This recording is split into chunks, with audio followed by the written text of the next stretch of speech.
A Guarda celebra neste dia os seus 825 anos do fural atribuído por Dom Sancho I à cidade mais alta de Portugal. Por esse motivo, o presidente do município da Guarda, Sérgio Costa, não poderá estar presente, mas envia-nos a seguinte mensagem.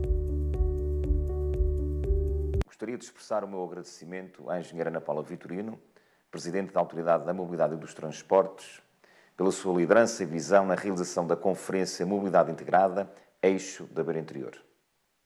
Este evento reflete o compromisso da AMT em promover um debate estruturado e soluções concretas para um tema central ao desenvolvimento dos nossos territórios.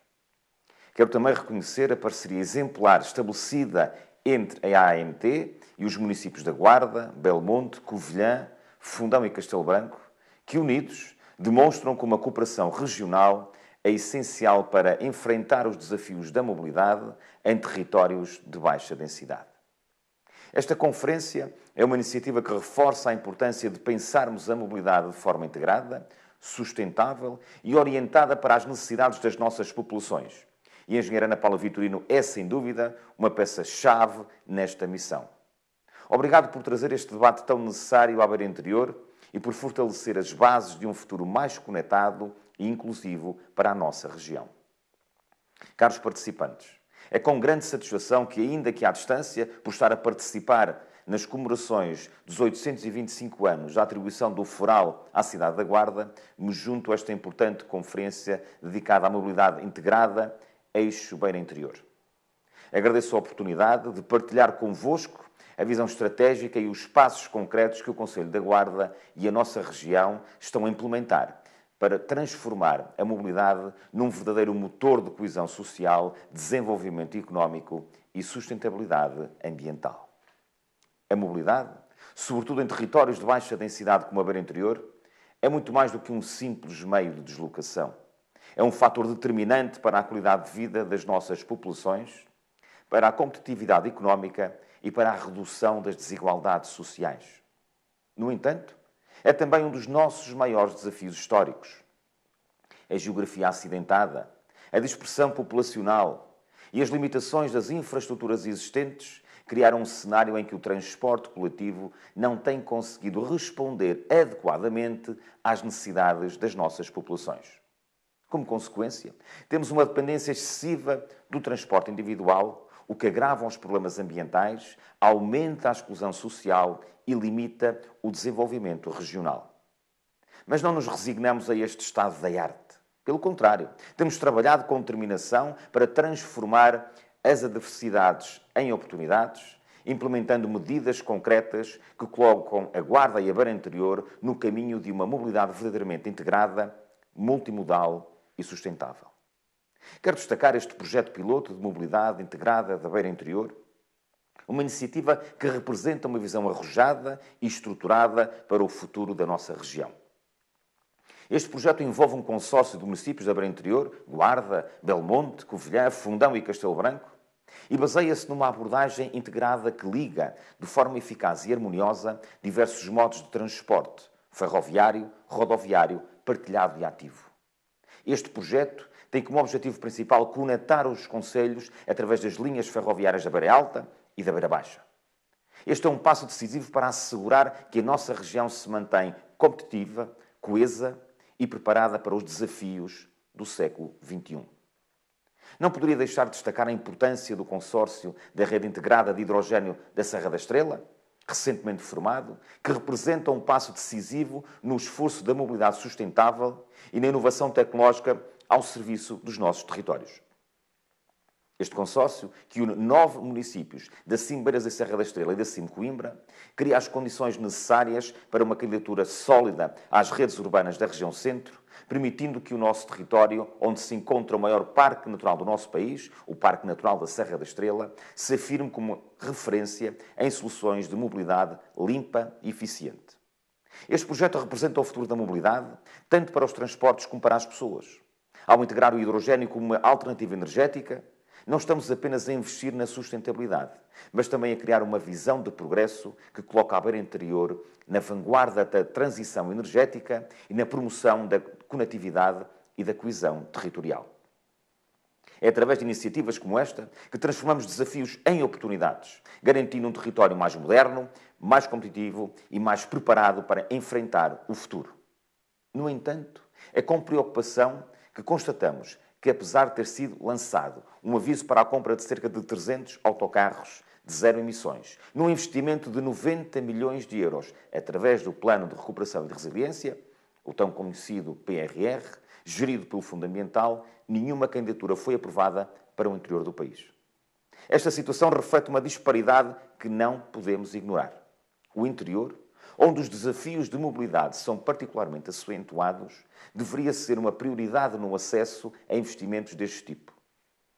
Estes autocarros, alimentados por energias limpas, são fundamentais para reforçar os transportes públicos, reduzir a dependência do transporte individual e contribuir para a tão desejada descarbonização.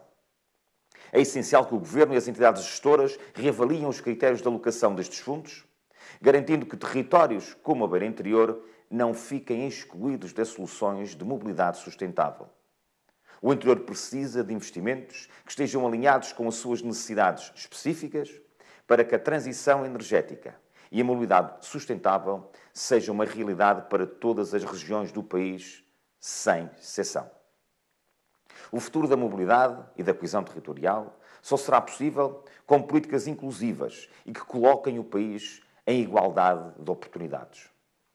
No Conselho da Guarda, temos também feito um esforço notável para modernizar as nossas infraestruturas.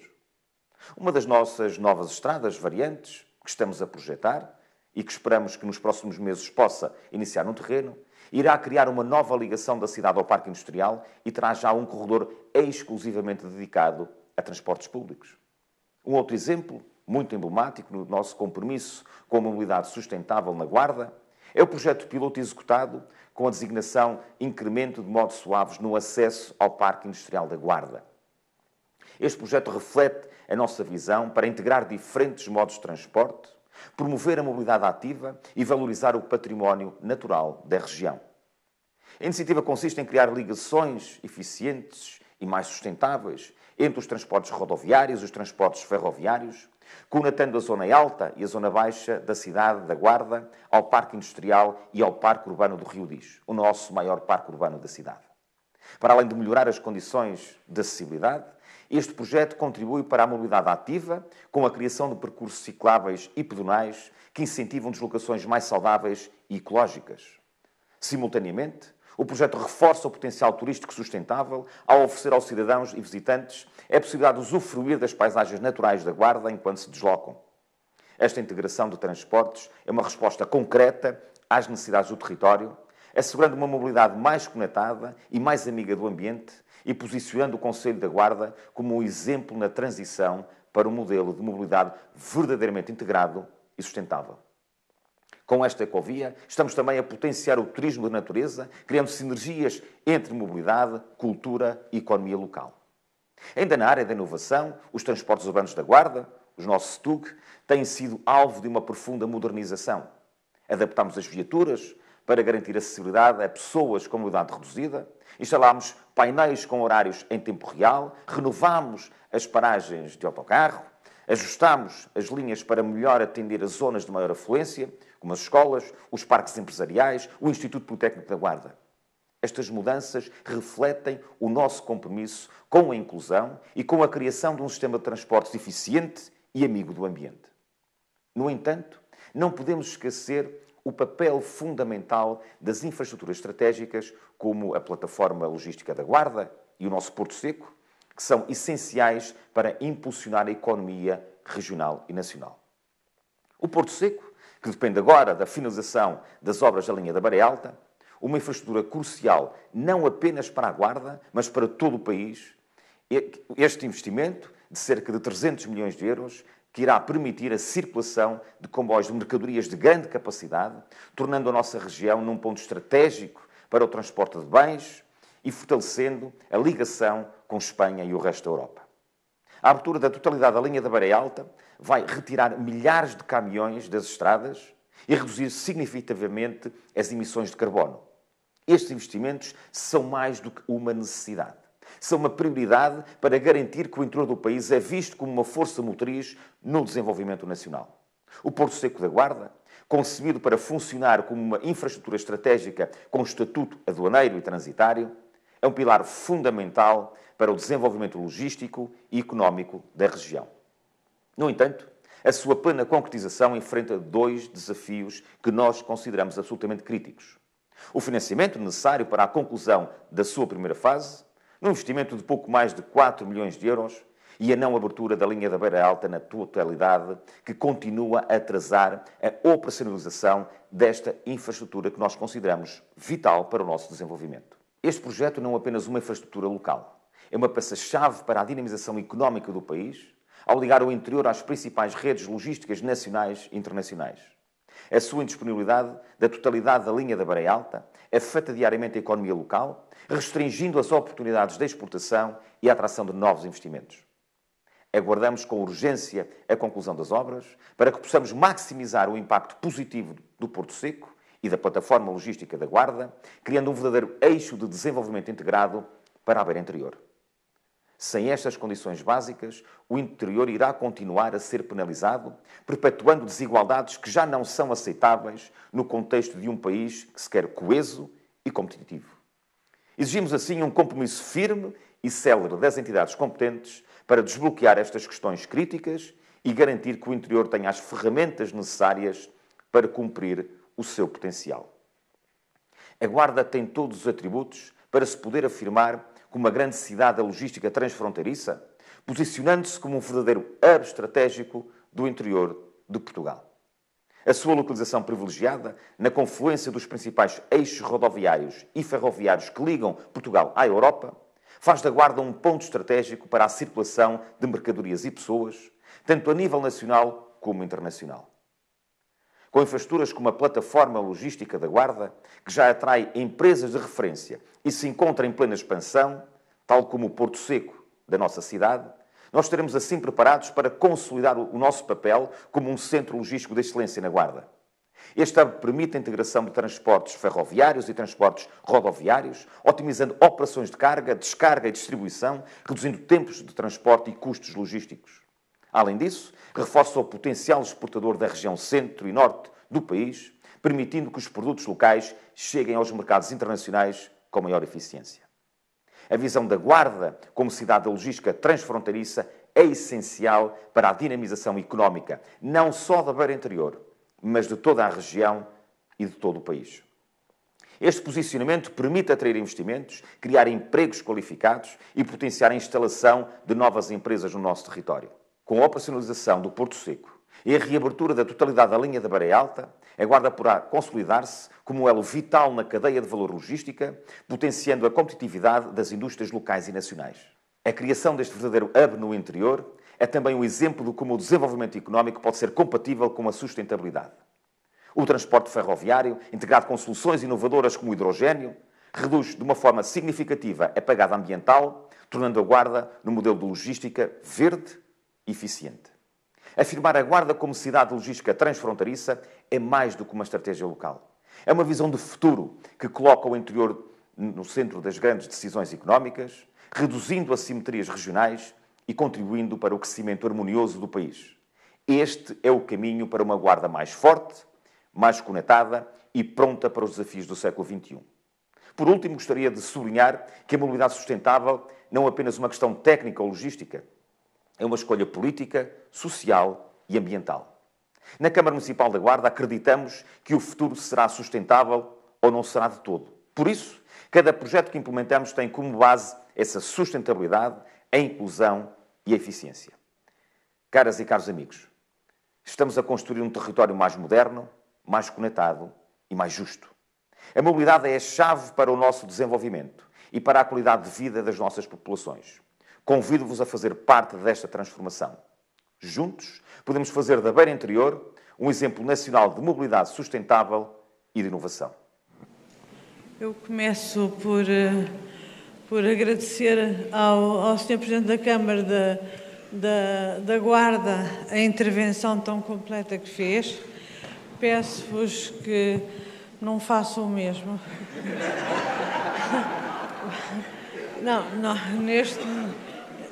Neste momento ficamos todos a saber quais são os projetos que vão existir na Guarda e o que nos entusiasma bastante, diga-se de passagem, porque o Sr. Presidente falou de matérias que são extremamente importantes, nomeadamente a ligação da Beira Alta, da linha da Beira Alta com a linha da Beira Baixa, a ligação à plataforma, ao Porto Seco, à plataforma logística da Guarda, que servirá e é o primeiro ponto de entrada em termos logísticos de quem vem da zona de Espanha, de Salamanca, e entra por Vilar Formoso.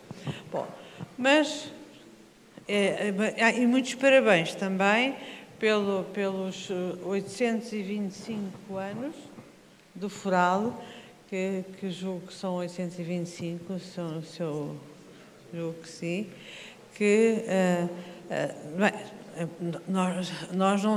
nós todos juntos não temos tanta idade, somos um bocadinho mais novos, mas lá chegaremos. Bom, eu não vou fazer propriamente perguntas. Porquê? Eu vou chamar a atenção só de uma coisa que foi muito interessante. Eu achei que o Hugo fez uma apresentação muito interessante. Foi muito fluido, teve uma grande capacidade de síntese sem perder conteúdo. Eu só teria acrescentado uma notazinha sobre o primeiro slide. No primeiro slide estava lá uma fotografia que não sei se repararam. Estávamos, os senhores presidentes da Câmara, todos deste eixo de Lisboa até à Guarda, no eixo ferroviário, que tem a estação no eixo ferroviário de Lisboa até à Guarda, e eu estávamos todos sentados à volta de uma mesa. Essa mesa era uma mesa de reuniões dentro de um comboio. E cada vez, e entramos aqui, nós e Vila Franca de Xira, entramos aqui em Lisboa, e depois foram entrando os senhores presidentes. E o que é facto é que foi uma reunião tão interessante que quando chegámos à Covilhã, já estava decidido que iríamos fazer este projeto piloto. Foi porque cada presidente que entrava, enfim, falava dos problemas do seu município, daquilo que era necessário fazer, das urgências, tudo isso foram falando e quando chegámos à Covilhã, a coisa já estava vista. E foi aí que criámos este compromisso, que me parece um compromisso extremamente interessante e que integra tudo aquilo que foi dito. Ou seja, nós fazemos painéis sobre digitalização, sobre inteligência artificial, sobre descarbonização, sobre todos esses aspectos, mas no final, o que nós pretendemos com este projeto piloto é aplicar neste nosso território exatamente todos estes princípios que são necessários para fazer de um sistema de transportes um sistema que seja mais do que uma rede de transportes. E é isso que nós pretendemos fazer. E por isso eu gostaria muito de vos ouvir a todos, não fazendo uma descrição tão aprofundada como o nosso colega da Guarda, mas fazendo um pouco a expectativa do que é que esperam deste projeto e o que é absolutamente imprescindível num território que está unido por uma linha de caminho de ferro, que tem a infraestrutura, mas não tem o serviço que se adapta às necessidades, mas num território, e as pessoas normalmente, enfim, não estão muito centradas noutras realidades e por vezes não se lembram, que é as interações tão importantes que existem neste eixo. As interações entre municípios, não é? Dentro do próprio município, interações entre municípios que existem e que são extremamente importantes, e estou-me a referir quer à área estritamente económica, em que existem centros de emprego com uma grande atratividade, acima de tudo, de pessoas que moram que residem noutros municípios, mas não é só isso, também as interações e as ligações que resultam do ensino superior. De facto, a Universidade da Beira Interior,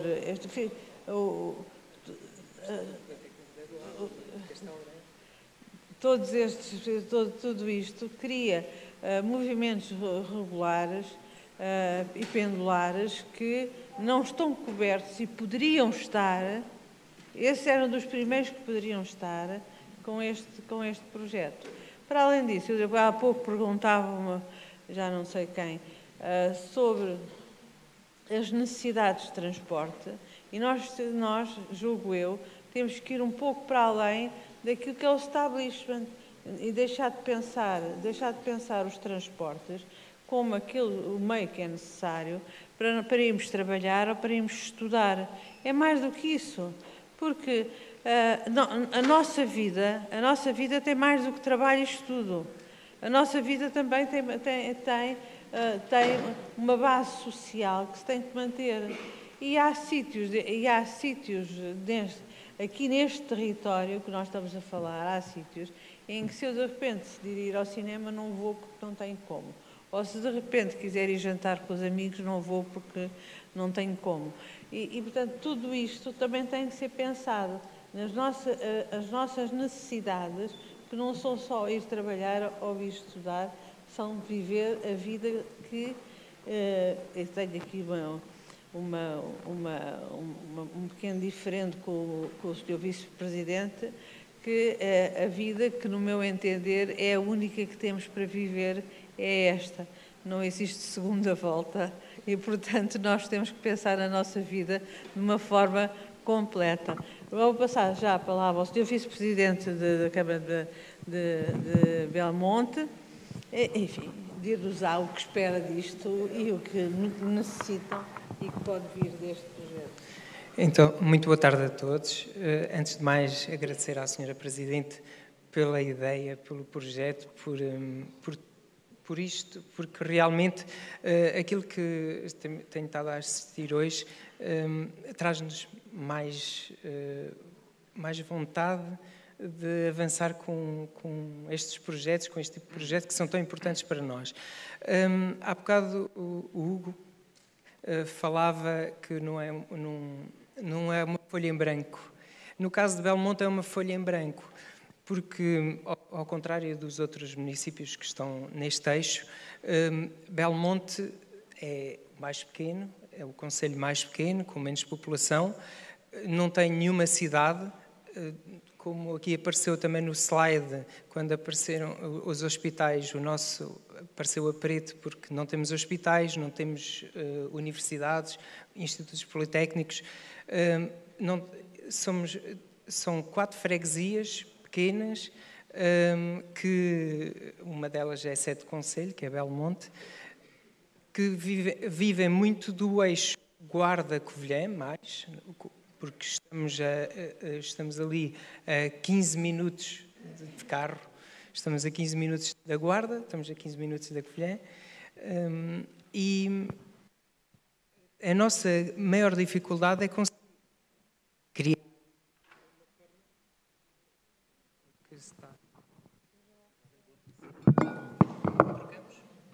Trocamos?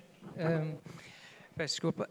E nós dependemos muito de ligações para esses centros que têm emprego, têm estudos, têm escolas, e não digo só as universidades, a própria escola secundária. Temos muita gente, muitos alunos que vão frequentar as escolas secundárias da Covilhã, sobretudo da Covilhã, e não temos redes criadas dentro do próprio concelho para que as pessoas se consigam deslocar até ao ponto fulcral, por exemplo, ao comboio, porque temos essa grande vantagem e sim, aguardar um minuto que está a chegar o nosso fundão.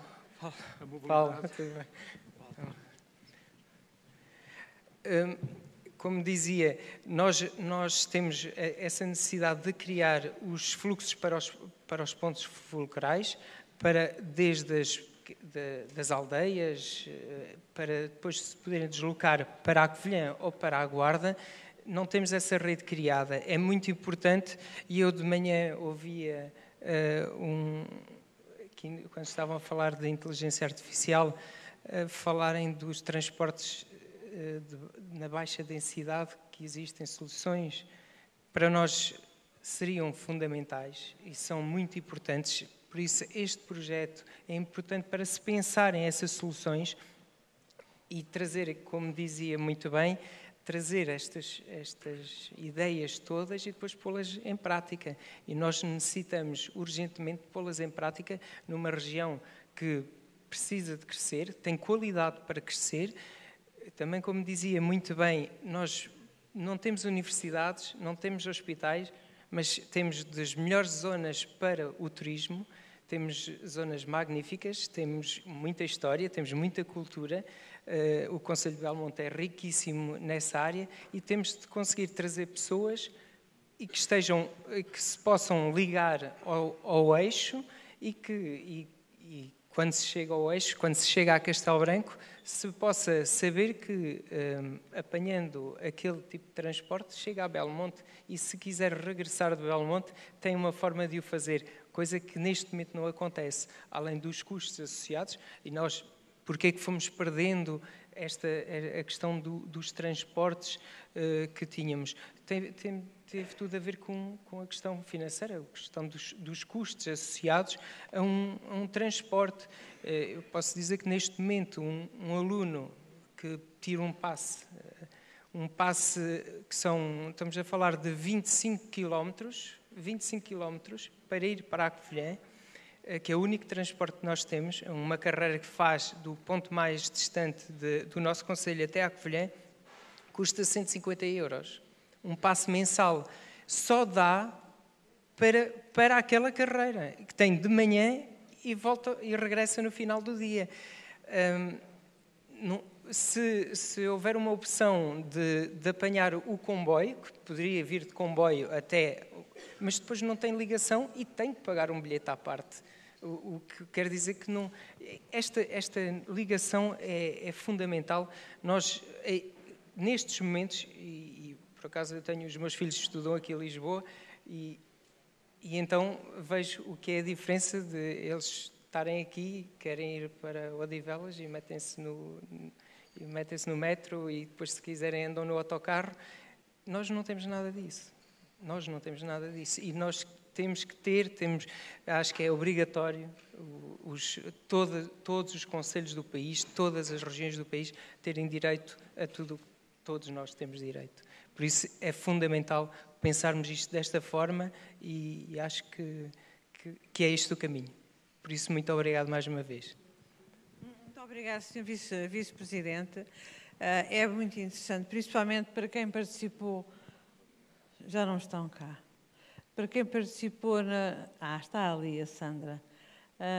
Para quem participou no painel da inteligência artificial e referiu a Sandra Lameiras, que é a nossa colega engenheira e minha querida amiga, referiu, de facto, alguns projetos que já tinha feito e tinham exatamente estes problemas de falta de coordenação, falta de utilização, de como utilizar infraestruturas que até já existem.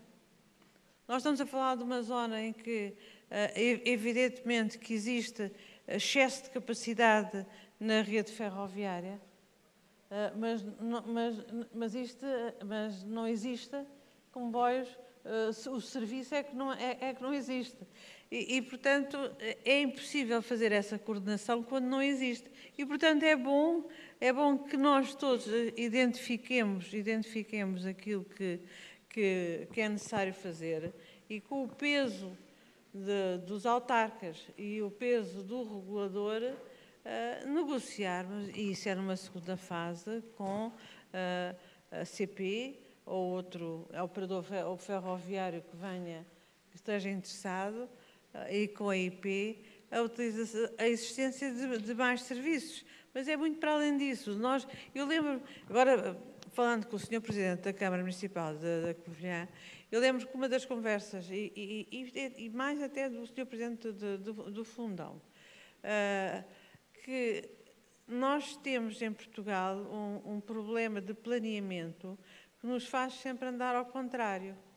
É porque nós pensamos o território e o que é que seria interessante pôr no território e depois esperamos pelas políticas públicas que vão possibilitar a concretização. É a tal realidade, tal modelo que não se adapta a realidade que não se adapta ao modelo, não é?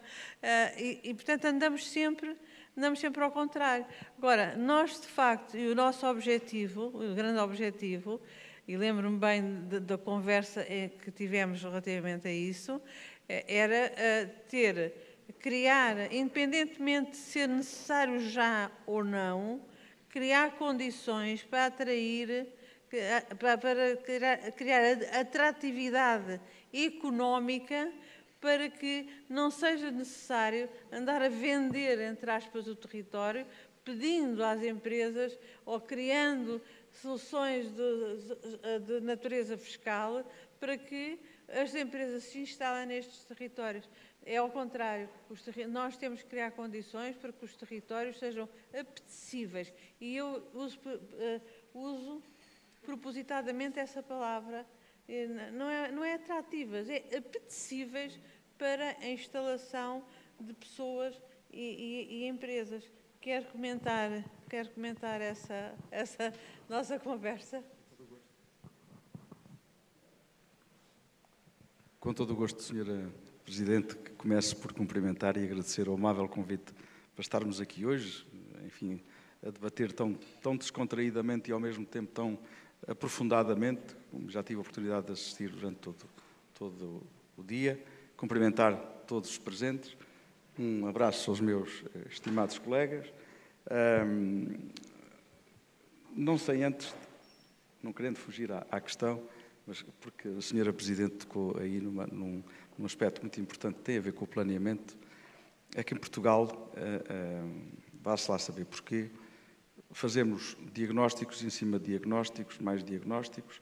Quando começamos a planear, ouvimos milhentas entidades que dão os seus doutíssimos pareceres, com todo o respeito por toda a gente, mas toda a gente muito presurosa de querer ter o seu reduto, o seu território de opinião e de influência e de marcar esse mesmo território, quando damos conta, a realidade já ultrapassou aquilo que estávamos a planear. E, portanto, quando o plano entra em vigor, já está desfasado da realidade. Isto ir ao encontro de uma conversa que aconteceu aqui hoje de manhã, da adesão da realidade à plataforma, à aplicação que estava a ser discutida. Este é, de facto, um problema, mas este é um problema generalizado, é um problema nacional, é um problema regional, é um problema local, é um problema português. Mas, indo diretamente ao encontro da questão que a Sra. Presidente coloca, não há dúvida que as condições de atratividade de um concelho ou de uma região são absolutamente fundamentais para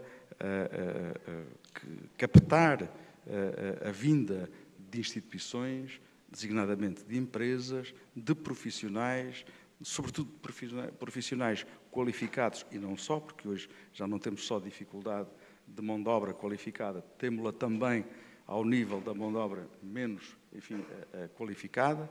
É um problema nacional, mas também regional, e nós sentimos, e de que maneira não forei a vinda de imigrantes, e então tínhamos, de facto, um problema muito mais sério em Portugal, mas condições de atratividade, os transportes ou mobilidade é um fator decisivo, é um fator essencial.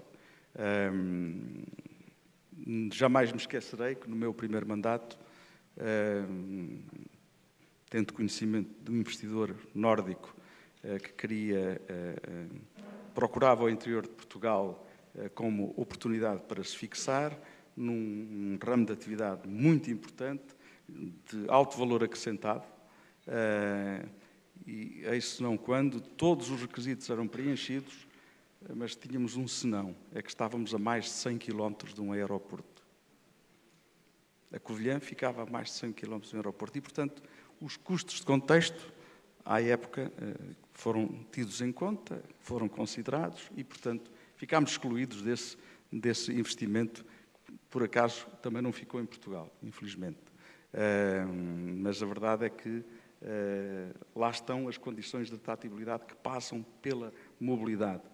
E a mobilidade tem que ser adaptada, digamos assim, a cada território.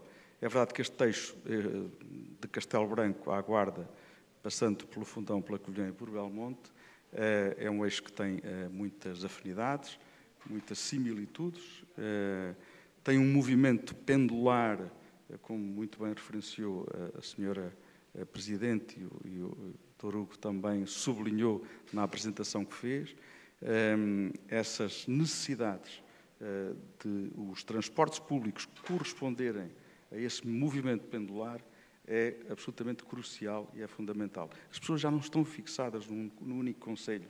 Já lá vai o tempo em que as pessoas não saíam da muralha, passo a imagem.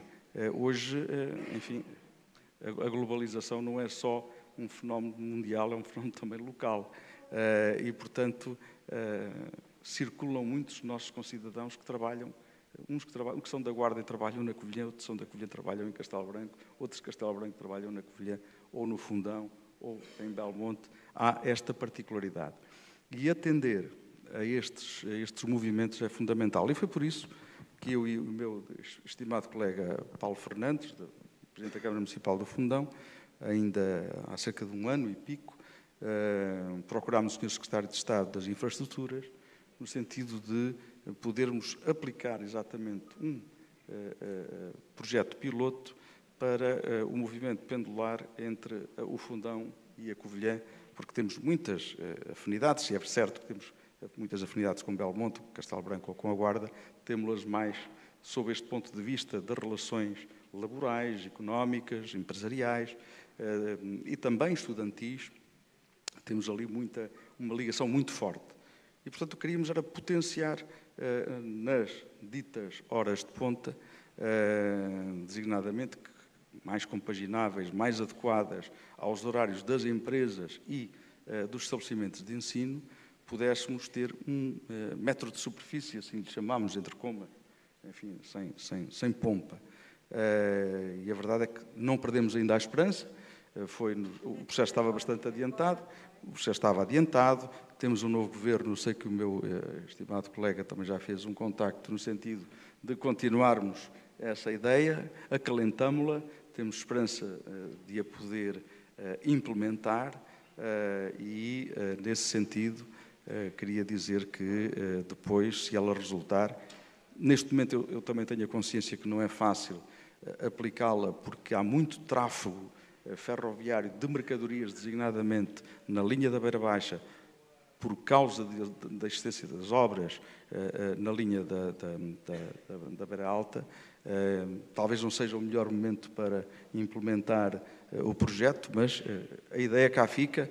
Nós estamos ambos de saída, estamos no último ano do nosso mandato e com todo o gosto continuamos empenhados na defesa do nosso território e da região e, portanto, se não conseguirmos concretizar esse objetivo, a ideia cá está, cá fica, vamos trabalhar nela até ao último dia dos nossos mandatos para que as coisas possam efetivamente resultar. Depois, e socorrendo-me também de ideias que foram aqui ventiladas pelo Dr. Hugo, quando dá a apresentação. Cada concelho tem as suas idiosincrasias, e neste caso, da Covilhã, dar uma nota, como aqui foi referenciado, 555, 556 km² de território,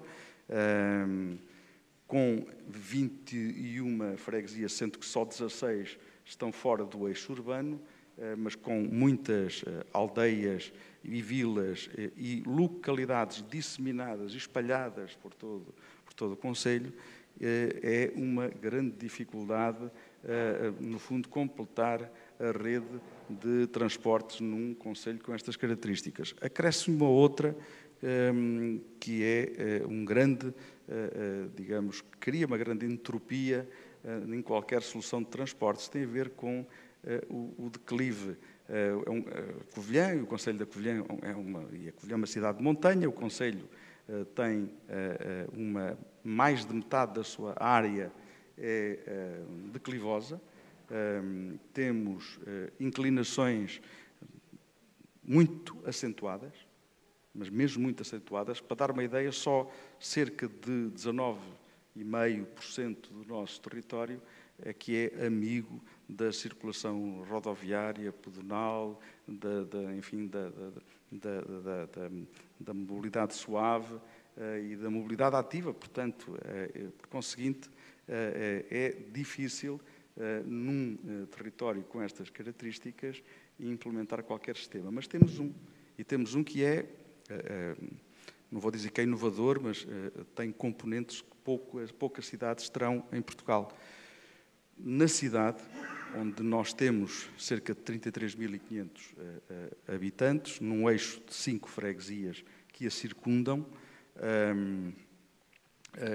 sucede que, nesse contexto, temos, para além do mais, uma população flutuante de estudantes da Universidade da Beira Interior, cerca de 10.000, que acrescem estes 33.500, e com a cidade com estas características que acabei de referir, conseguimos implementar um sistema, sendo certo que já antes de eu ser Presidente da Câmara já tinha começado, e bem, um sistema para vencer a orografia da nossa cidade, com um sistema de funicular e de elevadores, sendo que o último elevador tive a oportunidade de o construir.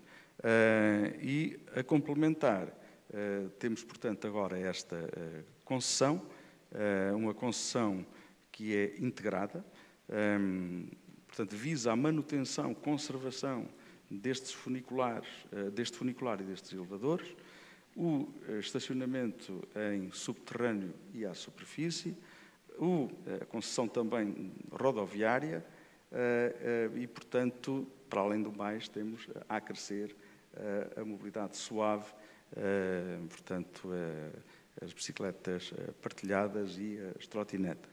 Enfim, com a nossa orografia, conseguimos implementar este sistema integrado. Não foi fácil, ainda estamos a vencer dificuldades, mas está a funcionar.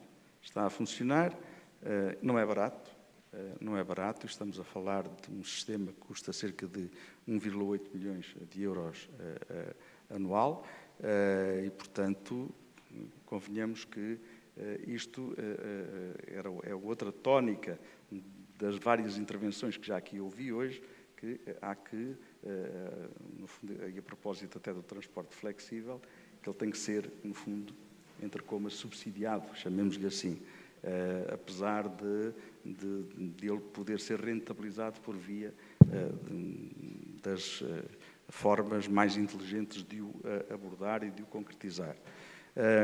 Não queria deixar, ou terminar esta minha primeira intervenção, e não querendo ser maçador, para referir algo ou sublinhar algo que o meu colega de Belmonte já aqui referiu, que é a grande disparidade, a grande injustiça que existe no tratamento do cidadão da área metropolitana de Lisboa, a título de exemplo, porque estamos em Lisboa, se estivesse no Porto podia dar o exemplo do Porto, porventura, e do meu concelho.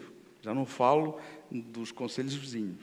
Se um concidadão meu, de São Jorge da Beira, por acaso é a localidade mais distante da sede do concelho, que fica a 48 quilómetros, paga um passe de 120 euros um cidadão. Se nesse agregado familiar houver outra pessoa que trabalhe na Covilhã, um segundo passo são mais 120 euros. Se tiverem um filho, já não tem esse problema, porque, entretanto, o município da Covilhã paga o passe desse aluno. Um cidadão que seja natural de Sesimbra, ou que vive em Sesimbra, e vá trabalhar para Mafra, paga 40 euros de passe. E tem uma oferta diversificada, intermodal, com um horário bastante alargado, e, portanto, se houver um segundo, um terceiro, um quarto elemento da família, o passe são 80 euros. Esta disparidade não pode continuar. Eu estou a dizê-lo neste contexto, eu já o disse há um ano atrás, há 2 anos atrás, portanto, estou plenamente à vontade, não estou a ser discriminatório nesta observação, nesta crítica e nesta reivindicação. Temos que criar condições para que os cidadãos do interior de Portugal tenham os mesmos benefícios que têm os nossos concidadãos do litoral, até que no interior consigamos atingir os níveis, os índices de desenvolvimento económico e social. Isto para complementar exatamente o que tinha dito o meu colega de Belmonte relativamente aos custos de um cidadão que tem que se deslocar de um extremo do concelho para a sede do concelho. Por ora não queria continuar a monopolizar a conversa. Muito obrigado. Muito obrigada, Sr. Presidente. É de facto uma das coisas, das matérias mais, diria que mais importantes, para além de ver as rotas e ver a oferta que deverá existir face ao território e à população que existe, é a questão do financiamento. A questão do financiamento mas que não é apenas uma questão destes eixos interiores, é uma questão a nível nacional, mas que normalmente prejudica o interior por causa das densidades populacionais, porque tivemos a oportunidade, a AMT teve a oportunidade de há cerca de um ano, julgo que foi ano passado, dizer para a Assembleia, fazer-me parecer para a Assembleia da República e para o Governo de então, relativamente à questão da atribuição dos subsídios, a atribuição dos subsídios que acentua sistematicamente a diferença. Há pouco dizia o nosso colega de Cabo Verde que tinha dificuldade em comprar autocarros porque quando coloca uma encomenda de 4 autocarros, claro que são secundarizados pelos produtores, porque relativamente a encomendas de 70, 80, 90, 100 autocarros, mas aqui é a mesma coisa. Aqui quando a bitola, vamos utilizar as expressões, não, a bitola é a população ou a densidade populacional, evidentemente que quem está mal fica pior. E porquê? Porque naturalmente as zonas do país que têm maior densidade é aquelas que têm mais investimento, é aquelas que têm mais pessoas, é aquelas em que têm mais impostos, em que existe mais gente a pagar impostos e, portanto, essa é uma das questões que nós temos que analisar, porque a integração não pode ser só uma integração vista do ponto de vista físico e operacional, tem que ser também uma integração do ponto de vista financeiro, em que temos que fazer benchmarking dentro do país para podermos aplicar também aqui no nosso estudo. Eu sei que o Presidente da Câmara do Fundão é um tema pelo qual tem muito interesse. Agradeço muito que tenha vindo, apesar da agenda complicada que lhe surgiu assim de repente. Mas gostaria um pouco de ouvir o seu comentário relativamente a esta parte mais financeira. Muito obrigado. Obviamente agradeço o convite e, sobretudo, agradeço a dinâmica colaborativa que se estabeleceu a partir do desafio para fazer este trabalho sobre aquilo que é, vamos chamar o potencial, e não tanto o problema. Eu gosto mais de ver a coisa pelo lado positivo, em termos do que é os modelos de mobilidade numa região onde o tempo conta e temos mais tempo do que vocês. Por isso, a primeira questão, como temos muito mais tempo, e hoje tempo é uma expressão de qualidade de vida, por isso eu falo de potencial. Claro, temos um problema no custo, e já lá vamos à questão do custo, e sobretudo da equidade, se quisermos, ou da coesão. Hoje comecei o dia com o Sr. Ministro da Agricultura, que, por isso, me atrasei durante uma sessão sobre as questões de água e utilização de água no país, e comecei a dizer que, de facto, era importante que, por exemplo, o valor da água em alta fosse igual, houvesse uma tarifa de água em alta igual, porque já agora também no interior do país nós pagamos quase o dobro da água em alta do que paga, por exemplo, a área litoral. E já agora, no caso das serras aqui representadas, então, quando pensamos na Serra da Estrela, por acaso, a nossa, vamos chamar, a nossa segurança hídrica, para não lhe chamar a nossa soberania hídrica, tem muito a ver com os rios que surgem na Serra da Estrela, como mais que todos, obviamente, têm a noção. Por isso, se a soberania hídrica tem a ver com os nossos territórios, mas depois pagamos muito mais em alta por um bem essencial, é claro que depois é tudo complicado quando pensamos nas questões da coesão. Nos transportes,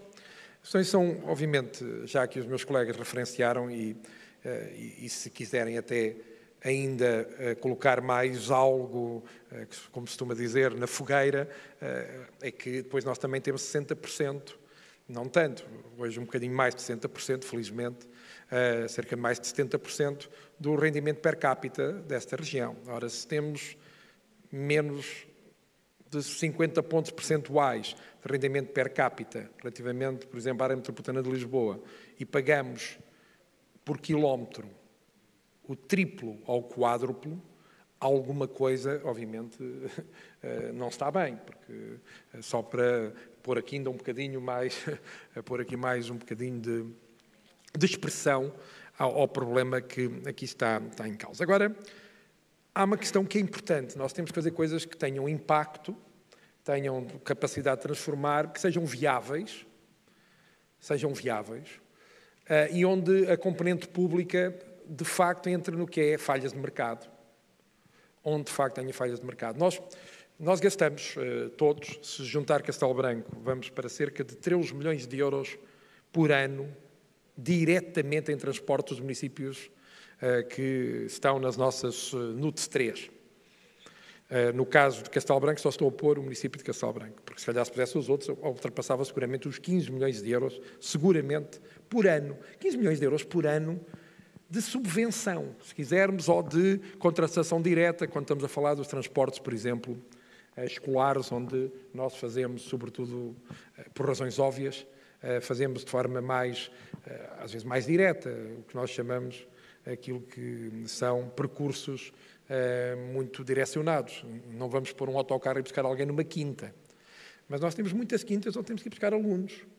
É verdade que fica à porta da quinta, fica a cerca de 3 km de sítio algum. Ou seja, nós temos que ir buscar, obviamente, as crianças, estamos a falar de um direito fundamental e de escola pública até o 12º ano, por isso acho que todos, obviamente, entendem isso. Isso aumenta o valor relativamente àquilo que é o transporte convencional. Os circuitos autónomos é uma parte importante da nossa fatia. Depois temos as subvenções. Nós gastamos de subvenção por ano, pós-pandemia, cerca de 5 milhões de euros. Deve andar já próximo, a caminhar para os 5 milhões de euros por ano. O Estado Central, está ali, se calhar, nos 2 milhões de euros. Ou seja, nós temos que pôr 3 milhões de euros relativamente para que os autocarros saiam. Literalmente. Para que saiam. Porque senão não saem. E não saem, não temos transportes. E, já agora, para que esses transportes sejam viáveis, o complemento ligado ao transporte escolar na parte convencional é fundamental. Porque se o transporte escolar convencional não estivesse no transporte público, se calhar nós tínhamos que pagar o dobro relativamente àquilo que são a componente de subvenção. Atenção, que muitos dos que aqui estamos, e das nossas NUTs 3, não pagávamos nada, mas nada de subvenção antes da pandemia. Isso também é para uma reflexão conjunta de todos, também das entidades reguladoras. Porque temos que, obviamente, refletir sobre esta questão. Eu, obviamente, sou muito sensível à viabilidade económica. Não é por acaso que a nossa Presidente, se calhar, fez a pergunta mais ligada à parte financeira ao município do Fundão. A viabilidade económica é um fator, obviamente, vital. Mas a mudança de paradigma, quando estamos numa fase de transformação de processos, a vários níveis, há, de facto, uma transformação de processo. Eu gostei muito de ouvir, obviamente, a parte que ouvi sobre planeamento, porque nós, geralmente, fazemos planeamento com base em diagnósticos, nem me ponho em questão que serem muitos ou poucos. Fazemos planeamento sobre a base do diagnóstico. Mas, geralmente, não fazemos planeamento sobre a base do que é que queremos alcançar para o futuro. E se eu for ambicioso? E se eu tiver a ambição de que, neste país, nas atuais circunstâncias, é mais fácil ter acesso ao bem essencial que vai mudar tudo, que é o acesso à habitação, no interior do país, porque custa menos 6 vezes o custo do solo. Bom, o custo do solo são menos 10 vezes. O custo do solo por metro quadrado para a habitação custa 10 vezes menos, na média dos nossos municípios, do que custa em Lisboa. Como tal, como a equação é impossível de resolver aqui, porque é impossível, porque não há dinheiro público que resolva esta equação aqui, impossível. Obviamente o país vai ser mais abrangente do ponto de vista do que é a atração de mão de obra e talento e logo empresas. Essa é a minha ambição, essa é a minha visão. Parte de uma coisa em que, vejam só, começamos a conversa a falar da coesão e da falta dela relativamente ao valor equitativo que a minha CIM, que está ali, o nosso secretário executivo, tem que fazer muitas contas e com muitas preocupações todos os meses por causa, digamos, do aperto que esta questão traz a todos nas contas públicas. E vejam que termino, de certa forma, a minha intervenção dizendo que, na perspectiva da coesão, nós temos uma coisa para ser solidários com a região metropolitana de Lisboa. É que ela não tem forma de resolver o problema da habitação. Não tem forma. Por isso, das duas, uma. Ou se resolve imenso o processo de mobilidade, fazendo que as mobilidades pendulares passem para mais de 100 km, por exemplo, pode ser interessante, e se calhar está muitos dos novos estudos, nomeadamente do PROT, Boa, já se fala, obviamente, daquilo que é o que eu chamo o quarto anel, um bocadinho a brincar com o terceiro anel do Estado da Luz, agora temos um quarto anel, que, de facto, um dia destes, o quarto anel é o quinto anel, e um bocado de sorte chega-nos a nós. Então já temos um comboio de alta velocidade pendular, uma coisa, olha, um pendular, mas na perspectiva, digamos, da tipologia de transporte. Mas brincadeiras, de facto, à parte, e nós estamos a caminhar para uma situação, de facto, muito difícil. Eu sei que um comboio novo, por acaso sei, podia não saber, mas sei. Por exemplo, se comprarmos um comboio novo, cada lugar, para se o comboio tiver 400 lugares, cada lugar custa 70 mil euros. O que significa, do ponto de vista privado, é impossível. Significa que a política pública, por exemplo, na ferrovia, é absolutamente vital. No nosso país, eu não acredito em política pública de ferrovia privada, porque ela não é possível do ponto de vista económico, mas ela é absolutamente necessária do ponto de vista do desenvolvimento do país. Neste paradoxo, nós mexemos. 70 mil euros por lugar é, do ponto de vista de uma bilhética, se quisermos, é impossível. É preciso, de facto, um grande investimento de natureza pública. Por isso é que, se calhar, temos muita dificuldade em fazer uma renovação de uma frota de ferrovia, porque, de facto, os valores são tremendamente complexos. Se alguém quiser inovar, se a nossa indústria, se a nossa capacidade entre as empresas, os nossos centros de investigação, os nossos operadores, se quiserem inovar e, por exemplo, criarem comboios ou locomotivas relativamente mais baratas nestas questões das pendularidades, olha, o Fundão e a Covilhã, e depois logo a seguir seguramente todo o arco urbano aqui representado, agradece, porque isso ajudaria muito a que este programa deste tipo mede superfície, desse reforço, vamos chamar, da mobilidade entre dois municípios, neste caso o Fundão e Covilhã, que estão a cerca de 10 minutos, 12, 12 minutos em ferrovia, obviamente juntando ali um universo próximo de 80, 85 mil pessoas, que é de facto bem-vindo para aquilo que é as economias de escala. O último aspecto que queria falar é na componente micro. Nós temos 2 projetos piloto que são interessantes em termos de dados. O piloto, que começámos com a CIM, ligado ao transporte a pedido. E dou o dado, que é o dado interessante para quem queira criar coisas. A inovação aberta e nos dados dos transportes e mobilidade são fundamentais para, em cima disso, criarem as coisas. É viável, num território como o nosso, em que o vazio paga-se, em termos dos táxis, que são eles que fazem, são eles os operadores, em termos de procedimento concursal, é viável, ou seja, o município começa a ganhar dinheiro a partir de 2,3 pessoas por cada táxi. Abaixo de 2,3 pessoas por táxi, o município perde dinheiro.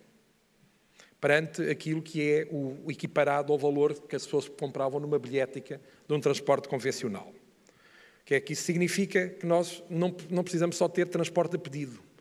Temos modelos muito colaborativos, de colaboração intercidadã, para se organizarem para que aquele táxi possa ser partilhado. Na baixa densidade é preciso ter o híbrido.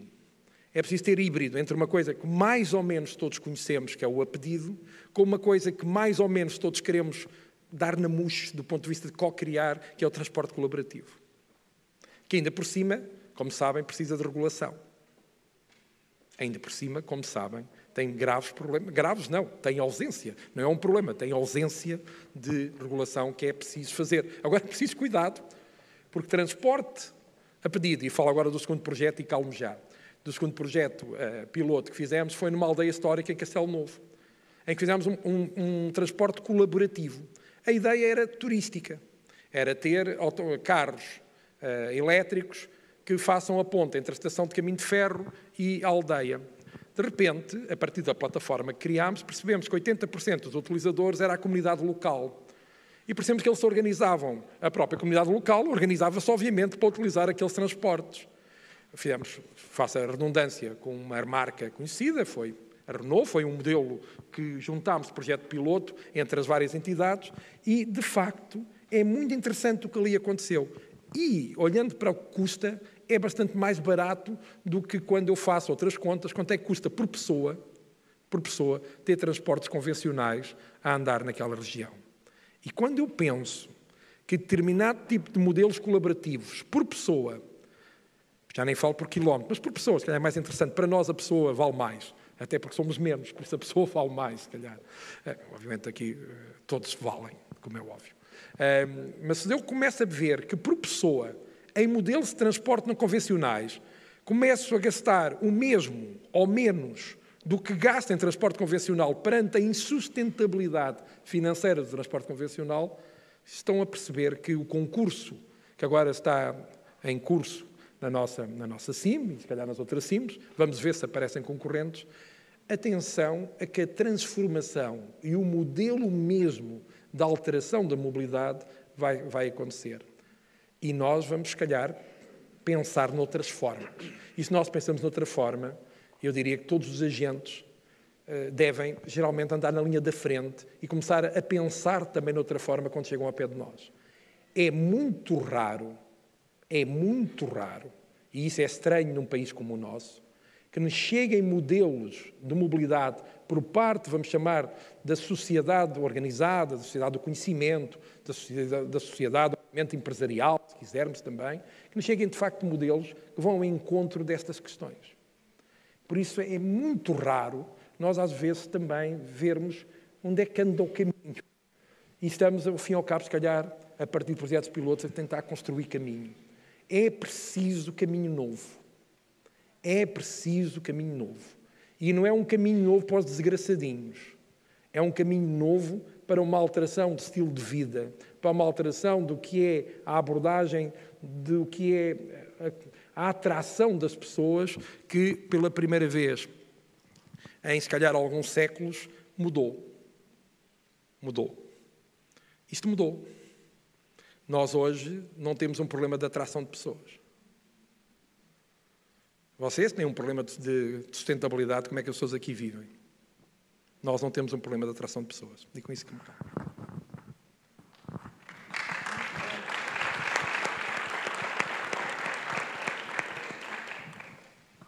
Muito bem, Sr. Presidente, concordo em absoluto com aquilo que disse e faz parte também do nosso desafio, fazermos escola relativamente ao país e tentarmos inverter e demonstrar que as políticas públicas, porventura, terão que ser construídas de outra forma e com outro tipo de abordagem,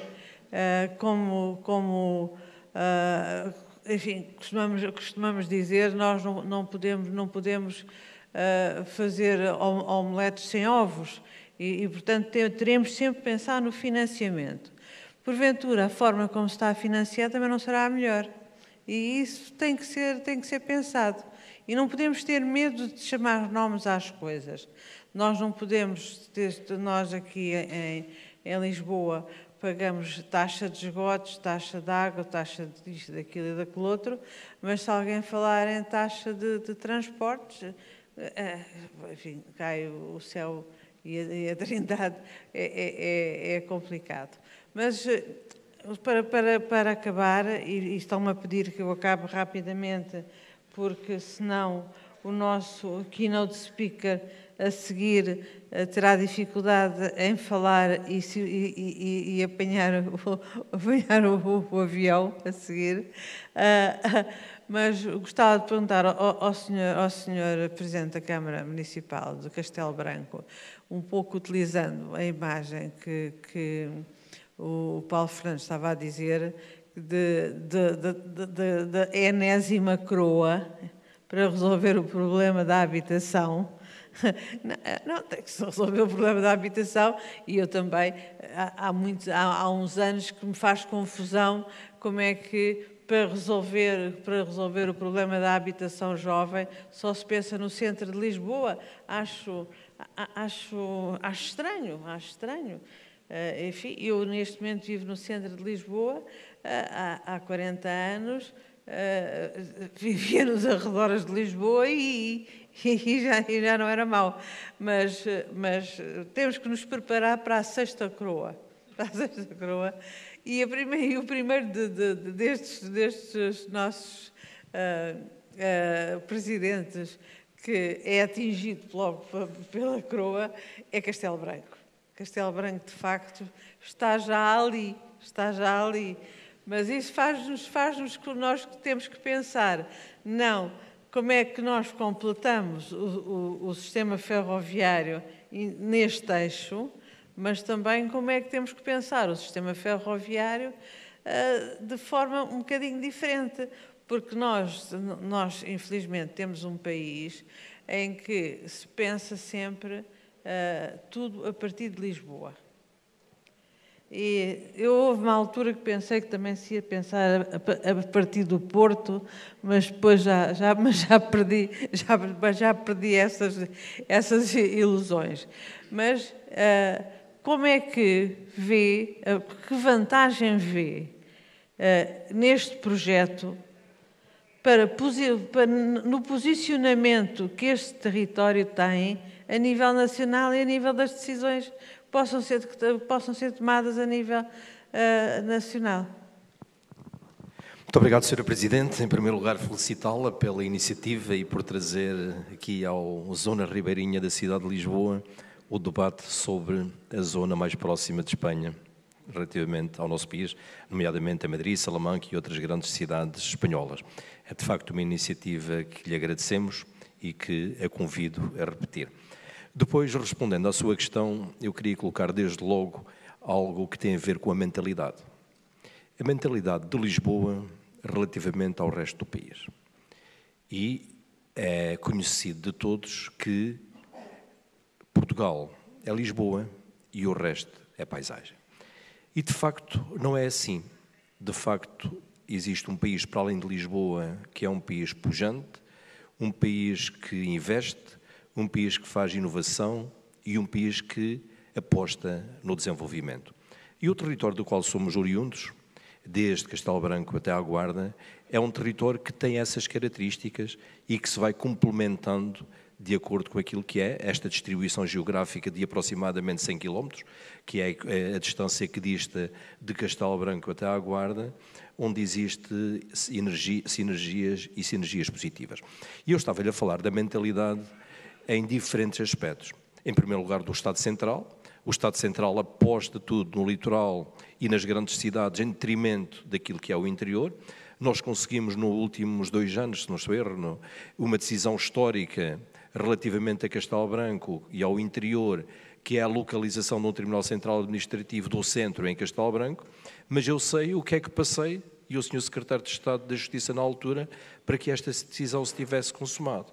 Ou seja, Lisboa e os decisores políticos pensam primeiro nesta grande metrópole que é a capital e na colocação de serviços que são importantes para o território neste espaço.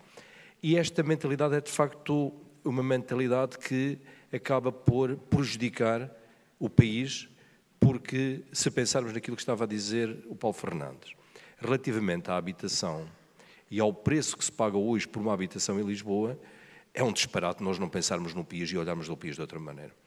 Dou-vos um exemplo, também relacionado com isto. Há cerca de 1 mês e meio, reuni com uma empresa multinacional que opera em Castelo Branco. E um dos temas da discussão que coloquei em cima da mesa foi o tema dos salários.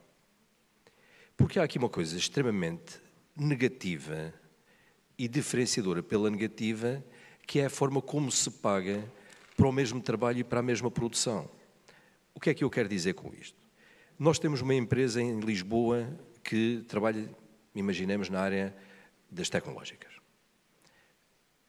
Paga 1.500 ou 1.700 ou 1.800 euros a um trabalhador.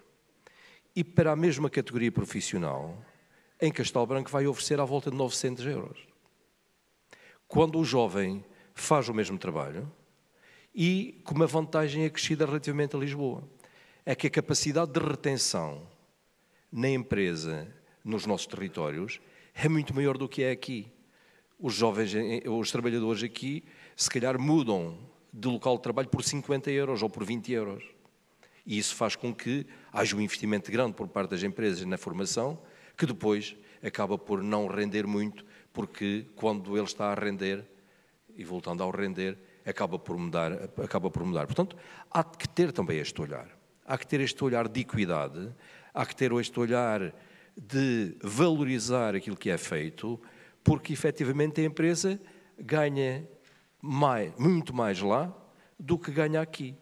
É óbvio que a nós nos interessa ter empresas, interessa-nos ter investimento, interessa-nos ter novos projetos, mas também nos interessa que aqueles que são a força principal, que são os jovens, tenham esse tratamento de equidade também no setor. Portanto, há aqui este aspecto das mentalidades, que não é exclusiva, uma mentalidade, se calhar, não consentânea com aquilo que é o valor do interior por parte do Estado, mas também por parte de algumas empresas. Também é verdade seja dita que não acontece com todas. E nós temos muitas empresas que até pagam melhor localmente do que pagariam noutras regiões. Também depende das empresas e também depende da forma como elas se posicionam.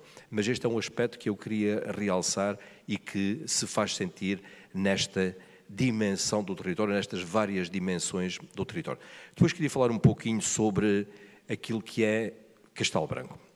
Nós somos uma autoridade de transportes, temos, portanto, a responsabilidade dentro do Conselho de organizar os transportes e temos resultados muito, muito positivos desde que iniciamos a nova concessão dos transportes no Conselho de Castelo Branco. Nós aumentamos 30% em 2 anos a utilização do transporte público no Concelho de Castelo Branco.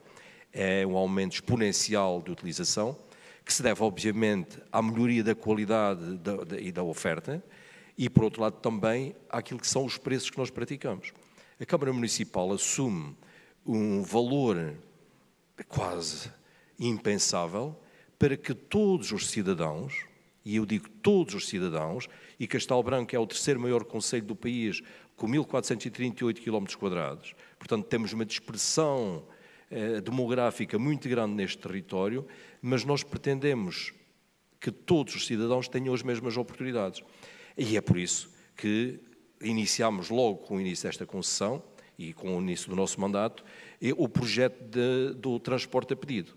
Utilizando os táxis, é verdade, mas utilizando um transporte que permite a um cidadão que viva numa localidade com 30 ou 40 pessoas ter a oportunidade de utilizar um transporte público e um transporte a preços e a custos muito razoáveis. Posso lhe dizer que no concelho de Castelo Branco o valor máximo do passe é de 40 euros para as freguesias rurais e que o passe da cidade custa, neste momento, 10 euros. Facultamos transporte gratuito a todos os que têm 65 ou mais anos de idade, sendo que o Estado, para os estudantes ou para os menores de 23, assume o pagamento desses transportes. Agora, o que é que acontece? É que esta possibilidade que estamos a dar aos cidadãos, porque lhe devemos dar, também por uma questão de equidade, tem um peso muito forte naquilo que é o orçamento e as disponibilidades do município.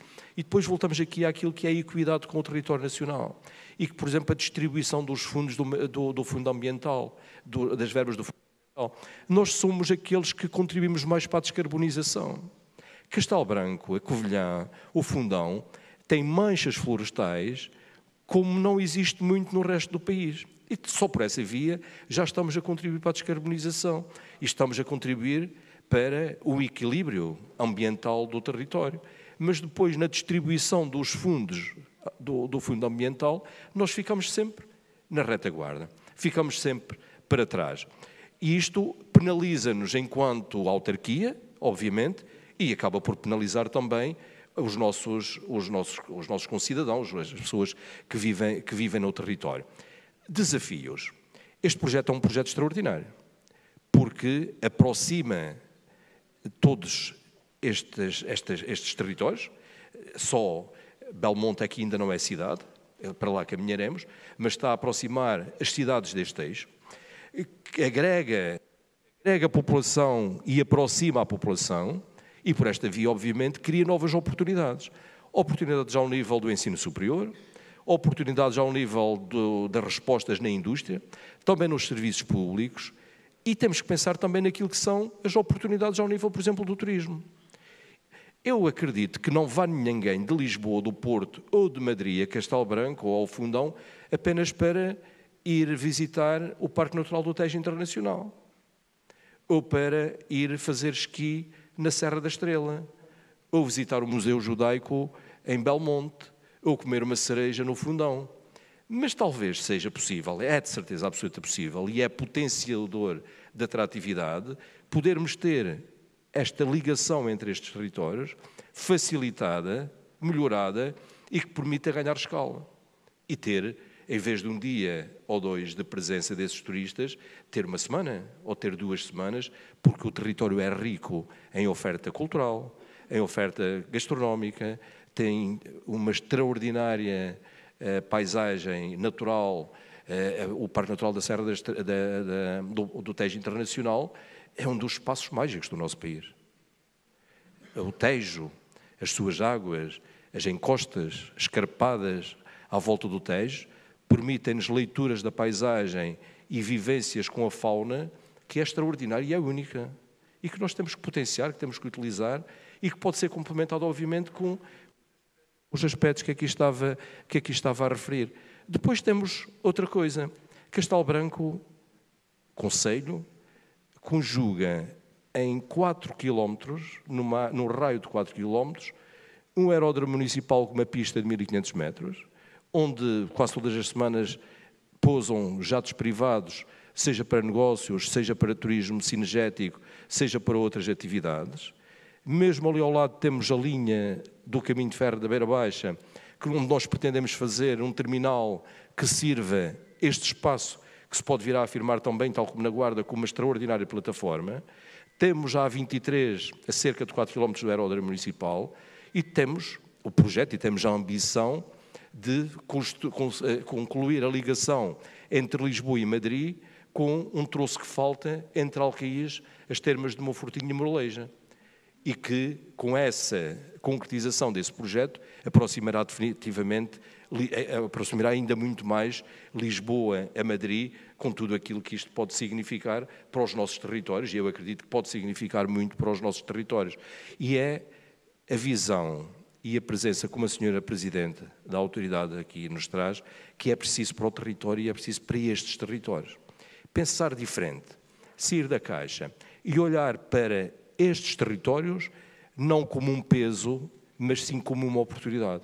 Porque, de facto, nós somos um território de oportunidades, pela qualidade do ar, pela generosidade da natureza e por outra coisa que é fundamental nos territórios, que é uma extraordinária vontade das pessoas que lá vivem, um gosto e um amor muito grande pela sua terra e por aquilo que nela acontece, mas que não pode ser esquecida. Em primeiro lugar pelos autarcas, depois pelos secretários de Estado, pelos ministros, pelos presidentes da República e também pela Europa, que tem tido um papel importante e com o qual nós esperamos continuar a ter este apoio e este papel. Muito obrigada, Sr. Presidente. Já não temos tempo para uma segunda volta. Eu só queria relembrar um compromisso interno deste grupo, que é no primeiro trimestre, até ao final do primeiro trimestre do próximo ano, apresentarmos algo concreto, enfim, numa das cidades envolvidas, apresentarmos já um projeto mais concreto, quer dizer, isto são as linhas gerais, mas temos que ter um projeto concreto e, portanto, temos que trabalhar com o mesmo afinco como que temos trabalhado até agora, temos que continuar a trabalhar. Ideias não nos faltam, acho que existe uma grande sintonia entre todos nós, entre os municípios e também com a autoridade e, portanto, acho que vai ser fácil. Da nossa parte estamos muito entusiasmados, aliás, há várias pessoas que vão entrar agora. Houve concursos públicos para a AMT e há várias pessoas que vão entrar, muito destinado também a este tipo de projetos, porque não são valências que nós não temos e que com pessoas com novas especialidades que vão entrar e que vão poder acelerar este tipo de projetos. Eu agradeço mais uma vez a vossa presença. Tenho muita pena de não termos aqui mais uma segunda, uma terceira, uma quarta volta, mas fiquei muito encantada com o sexto anel. Fiquei de facto encantada, porque isso vai ao encontro de várias ideias de muita gente que não percebe porque é que as soluções das áreas metropolitanas, das duas grandes áreas metropolitanas que nós temos, duas e únicas, que não podem ser resolvidos com o resto do território nacional. Pode, com certeza, e nós temos de demonstrar que é possível resolver esses problemas, porque nem todos precisam de morar ou na Avenida Boa Vista ou ali na Avenida de Roma, exatamente. Eu ia dizer Avenida da Liberdade, mas é a mesma coisa. Portanto, muito obrigado. Vamos dar por terminado este painel e vamos passar ao painel seguinte.